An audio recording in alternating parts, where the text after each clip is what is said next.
Good morning, everybody. 6:30 in the morning. It's still pitch black here in Wellington.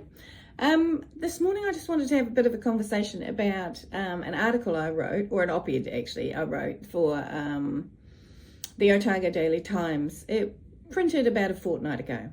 And the sort of main theme of that op-ed was around the recognition that aged residential care is actually a bridge between hospital and going home. So basically, for over 65s, what we're talking about, the concept that I'm trying to get other people to understand is that in aged residential care, you have facilities that have got registered nurses, enrolled nurses, health professionals, nurse practitioners, and so on, all inside aged residential care facilities all over the country. Now, recognising there's not enough of them, recognising we need 12,000 more beds, recognising that we need a funding model that actually gives these people the payment that they need to deliver the care that is required, recognising that acuity of long-term individuals has risen. But the recognition that I'm trying to get across is that we've got EDs that are overflowing at the moment, so emergency departments that are overflowing at the moment. They can't get people out of emergency departments up into the wards because in the wards there are over 65-year-olds who they might have had an acute need for an acute service. They've had that acute service. Now they can come out into a residential care facility, not to stay for the rest of their lives necessarily, but to regain their strength, regain movement, make sure that they are appropriately strong enough to then go home and probably still have some in-home support, but actually they are able to live more independently for longer. That's the bridge we're talking about.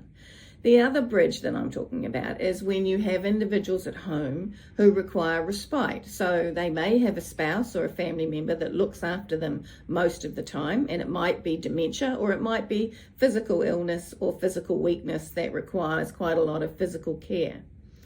And if we had revolving respite or more respite available in this country, then those families, those spouses, those care partners would be able to get the break that they need on a regular basis so that they can stay strong and therefore look after their loved one for longer at home, which is what most people want.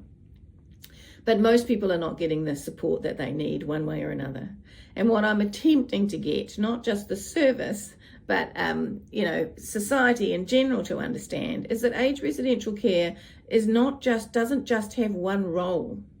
Aged residential care isn't just for the 20 to 25% of over 85-year-olds that will need to be in their care permanently, 24/7, with medical attention and other attention. It's not just secure dementia and it's not just psychogeriatric.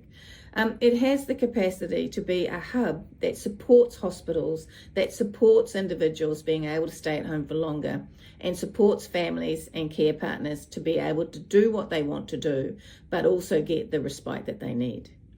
I thought it was, and why I spoke to you about this was that there was a letter to the editor in the Otago Daily Times the week after I did that op-ed by a lady who suggested I was living in an alternative universe where residential care is only for those who are at the end of their lives and you go in and that's it and you die. First of all, we all die. And what is interesting is that residential care is becoming pretty much the number one place where people are going to die, regardless of whether they were in residential care before they started to die. So just absorb that sentence for a bit. Hospice is overwhelmed.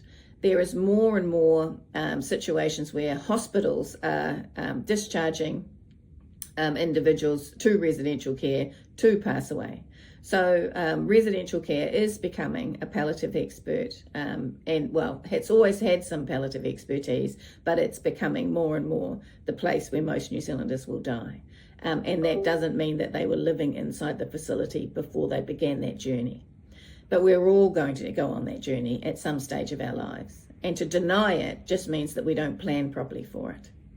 So that was what I was attempting to do, was to get people to understand that aged residential care can be a bridge out of hospital and back home, or it can be a bridge from home to respite care and then back home again for a longer period of time. And then eventually, many of us will end up either going into residential care to pass away, or we will find ourselves among the 20 to 25% of over 85-year-olds who require residential care, 24/7 care for either dementia, psychogeriatric need, or for hospital level care towards the end of our life.